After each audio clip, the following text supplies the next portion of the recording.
1/2000 कितना परसेंटेज हो जाएगा निकालना, 0.05%। मैंने 2000 में एक देवांग था।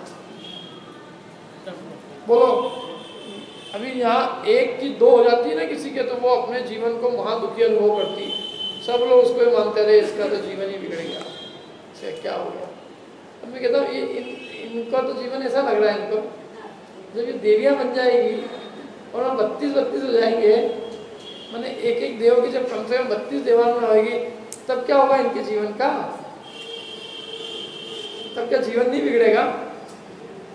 तो कहाँ है कौन से देवांगना की पर्याय अच्छी है, इससे अच्छे तो हम है। कम से कम हमारे पूरा एक यहाँ की व्यवस्था को पूरा एक पति मिला हुआ है, वो पूरा अपने उनके ऑर्डर में रहता है, बिल्कुल जितना भी रहता है जितना बन सकता है उससे। लेकिन वहाँ तो ऐसा उनके ऑर्डर में चलेंगे, और 2000 में क्या उसकी गिनती रहेगी, क्या सोचो। और कदाचित कोई अप्सरा बन गई तो उसको अपने देव की तो नौकरी बजानी पड़ेगी, साथ में सोधर्म इंद्र की आज्ञा में रहना पड़ेगा, सोधर्म इंद्र की और नौकरी करनी पड़ेगी।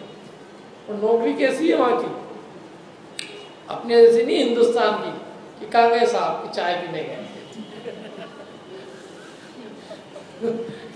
कि सुबह से ही नहीं दिखे आज तक, क्या वो फिर उसके बाद और कहीं निकलेगा। ऐसी नौकरी नहीं है वहाँ। वहाँ तो आपकी मृत्यु हो रही है आज, मालूम है कि मेरे को मौत, मेरी मृत्यु होने वाली है आज, और आपको जो काम दिया गया आप उससे मना नहीं कर सकते।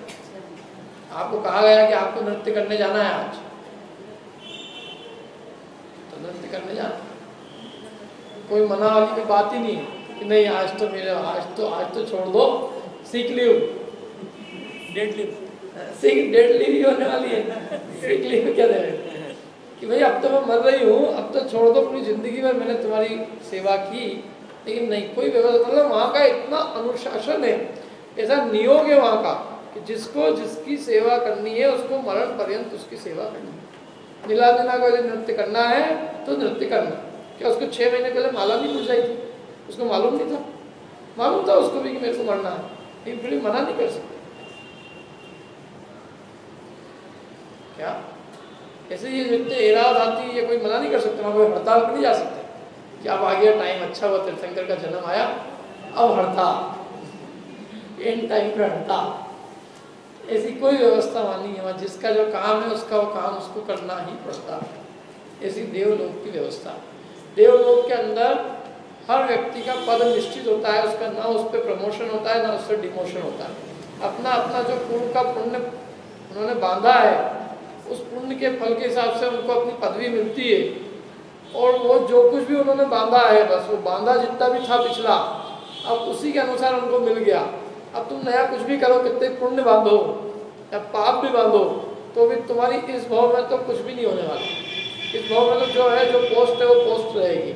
जो कुछ तुम पिछला बांध के लाए थे उसके हिसाब से फल मिल गया, मैंने आपको डिसाइड, पिछले भाव का पुण्य पाप ने आपकी पोस्ट पूरे जिंदगी भर के लिए डिसाइड कर दिया, नया कोई चेंज नहीं होने वाला। इंद्र है तो इंद्र है, ऐसा नहीं कि वहाँ उसको पोस्ट से हटा देंगे, कोई सामने हो गया हटा, तो चुनाव करवाओ रहेगा, कोई चुनाव उनाव की कोई व्यवस्था नहीं। वहाँ हर जीव अपने पुण्य का फल भोगता है, जो पुण्य उसने यहाँ बांधा है उस पुण्य का फल भोगने का स्थान है उसका। और जितनी जाति का बांधा है, क्योंकि वहाँ इतनी वेराइटी है, वहाँ पे 10-10 तरह की वेराइटी है, तो उसने जिस जाति का जितने लेवल का जैसे भाव किए हैं उस भाव के अनुसार उसको वैसा पद वहाँ मिलेगा, और मरण पर्यंत तक उसका वो पद वहाँ पर रहेगा, उसको कोई परिवर्तित नहीं करने। मतलब जो होगी वो उसी के अंदर उसी रेंज में परिवर्तन होगा, वो ऐसा नहीं होगा कि वो उसके ऊपर वाले लेवल पर चले जाए, उससे नीचे चले। और देवों का सबसे बड़ा एक तो विषयों की इच्छा रूपी ज्वाला से निरंतर झूलते हैं। दूसरी बात कि इनको ये लगता है कि भाई अब हमारी तो जो पोस्ट है वो होगी फिक्स, तो हमने ऐसा क्या पाप किया और इसने ऐसा क्या पुण्य किया कि जिससे इसको ऐसी विभूति मिल रही है और हमें इसकी सेवा में रहना पड़ रहा है, और कहीं जा भी नहीं सकते। वो देव ये चाहें कि हम सुसाइड कर लें, नौकरी ऐसी नौकरी नहीं हो जाए, क्या कोई अवसर भी नहीं है उसका, ऊपर से कूदेगा तो भी कुछ नहीं होगा, वैक्रिक शरीर है उसका, मृत्यु नहीं आएगी उसकी। कोई जहर वहर नहीं हो खा ले। मतलब जो जो भी मृत्यु के तरीके यहाँ हैं भैया, वो सब वहाँ पे नहीं अपनाए जा सकते, क्योंकि उनकी जितनी आयु है उतनी आयु उनको वहाँ जीना पड़ेगा। ये एक तरह से बंधन है। लोग इसको मुक्ति मानते हैं, बहुत बढ़िया है। मैं कहता हूँ ये तो एक बंधन है कि आपको जिस शरीर में रहने के लिए दिया है उस शरीर से आप उतने काल तक छूट नहीं सकते, विषयों की इच्छा रूपी कारागृह से छूट नहीं सकते।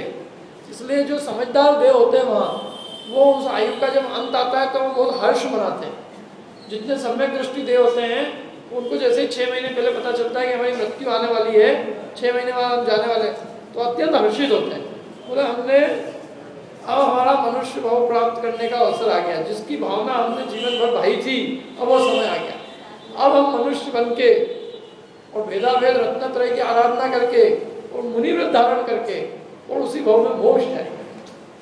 और इसलिए वो 6 महीने पूरा काल धर्म आराधना में बिताते हैं। उनकी मृत्यु होती है चैत्यालय में, भगवान के दर्शन करते करते उनकी मृत्यु होती है, ढोक दी और गए। और बाकी तो जितने भी देव होते हैं सब रोते चिल्लाते हुए जाते, अरे गए गए गए गए गए गए, अब आ गया हमारा टाइम, अब गए, सब छूट रहा है। देवांगना भी छूट रही है। और इतना ही नहीं है, देवांगना भी किसी और की हो जाएगी, जैसे पहले हमारी हुई थी जैसे किसी और की होने वाली है। जितना इसने इन्होंने हमको बताया था वो सारा इसने खत्म हो जाएगा। ये सारे सेवक दूसरों के हो जाएंगे, ये सब छूट जाएगा। और मैं कहाँ जाऊँगा कि मैं मर के एक हिंदी बन जाऊँगा अथवा मर के मनुष्य बनूंगा, तो उसको सोच के उसको महादुख होता। इतनी भोगों की गुलामी होती है। और यहाँ तक कि मनुष्य के मतलब माँ के गर्भ में जाना पसंद नहीं आता उसको, ऐसी गंदी जगह में नहीं जाऊँ मैं। इतना बढ़िया अच्छा साफ चक्की साफ सुथरी जगह पे रहने वाला, ऐसे बढ़िया कपड़े और ऐसी गंदी जगह अपन तो वो उस भावना के कारण वो मनुष्य के गर्भ में नहीं आता और एक हिंदी बन जाता। चमक दमक बहुत पसंद होती है उसको, सब चमक, हर चीज चमकीली चाहिए, हर चीज में कुछ चमक हो, जैसे घर हो तो चमकीला, पत्थर हो, कुछ भी हो, शरीर में स्वाभाविक चमक नहीं होगी।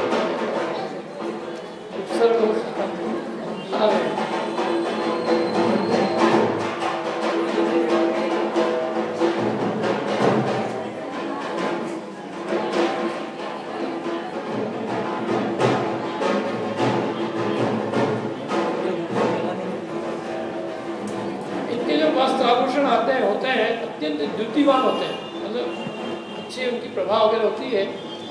तो ये जो देव है तो इनको वो द्युति इतनी पसंद होती है कि यहाँ चमकीले आभूषण बनना पसंद है, चमकीले पेड़ पौधे बनना पसंद है, जल बनना पसंद है। जल पृथ्वी, हाँ जल बन जाएंगे, पृथ्वी का ही बन जाएंगे, जल का ही बन जाएंगे, प्रत्येक वनस्पति का ही बनना मंजूर है, लेकिन मनुष्य के गर्भ में जाना मंजूर है। जो अधिकांश चमकीले पत्थर आते हैं ना, जिसको हम सोना चांदी क्या क्या कहते हैं, सोना कहते क्या, सोना चांदी है जो ये देव पर्याय से बहुत सारे जो जीव पृथ्वी का ही बने उनके शरीर है, मुर्दा लोगों के शरीर। और जिंदा थे पहले उसके पहले वो उनका शरीर था, बाद में वो शरीर भी उन्होंने छोड़ दिया, अब वो मुर्दा शरीर रह गया, जिसको खदान से निकाला तो मुर्दा हो जाता। उस मुर्दे शरीर के लिए लोग पूरी दुनिया पागल होती। चमक, खुद के शरीर में चमक नहीं हो तो आभूषण से चमक ला दो। ये सब देवों की स्तुति है। ये क्या करें, जिसको सोने चांदी खूब पसंद हो तो सोने चांदी बन जाए तो क्या, और है क्या वो पत्थर है, पत्थर और कुछ नहीं। किसी ने एक पत्थर में लगा लिया, नहीं हो तो दिखाए लोग, पत्थर दिखाए। मैंने भाटे लगाने से, भाटे ही है ना तो एक तरह के भाटे लगाने से लोग अपने आप को महान मानते। एक पत्थर ले वो लगा लो, रस्सी से लगा दो, मान लो इसमें क्या है, ये तो वही भाटा ही भाटा है। नहीं, वो थोड़ा चमकता है, चमकता है तो उससे क्या हो जाएगा, तुम्हारा कुछ विशेष परिवर्तन हो जाएगा, आत्मा में क्या ज्ञान दर्शन सुख भी आ जाएगा उससे कुछ। दूसरे चमक देखे तो देखे तो भाटे की चमक देख रहे हैं, तुम्हारी कौन सी चमक है उसमें? तुम कहीं से पत्थर लिया है तो पत्थर दिखा रहे हो, और लोगों ने मूर्ख बना के तुम्हारा जोड़ा हुआ पैसा भी रख लिया और दिया क्या तुमको? भाटे है। नहीं, फिर भी इतनी उसकी चमक है कि पूरी दुनिया उसके पीछे पागल है। इस संसार में ये जिसको कहते हैं ना, कषाय के वजह से बहुत सारे बिजनेस चल रहे हैं, अदरवाइज उसका उपयोग तो ही नहीं कोई। कितना उपयोग है आपको? सोने चांदी, सोने का और ये डायमंड वगैरह का इनका रियल उपयोग तो 10% होता है जो इंडस्ट्री में यूज होता है, 90% केवल दिखाने के लिए।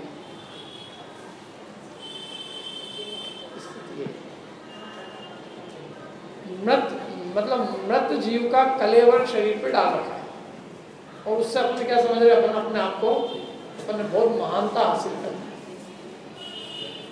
तो ये जो देव है इनकी स्तुति बता रहे, मर के एकेंद्री बन जाते हैं। कहाँ तक के देव?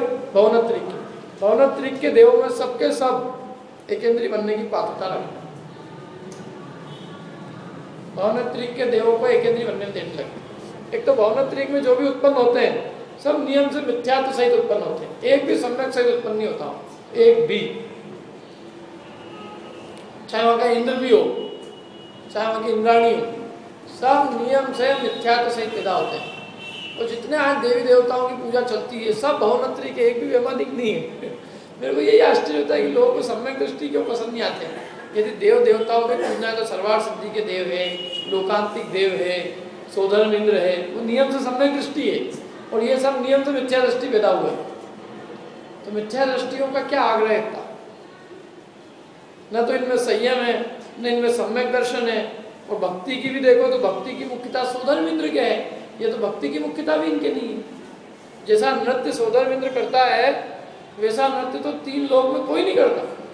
तो तांडव नृत्य करता है, भगवान के 8 भाव दिखाएगा, 10 भाव का वर्णन करेगा, और ऐसा नृत्य करता है वो कि वैसा नृत्य कोई की ताकत नहीं है।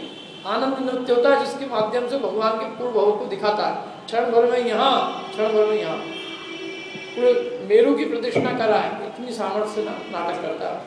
तो भक्ति जैसी उसकी वैसे तो किसी की नहीं। भगवान को पीठ नहीं दिखाता वो, जब नृत्य करता है ना भगवान को पीठ नहीं करता,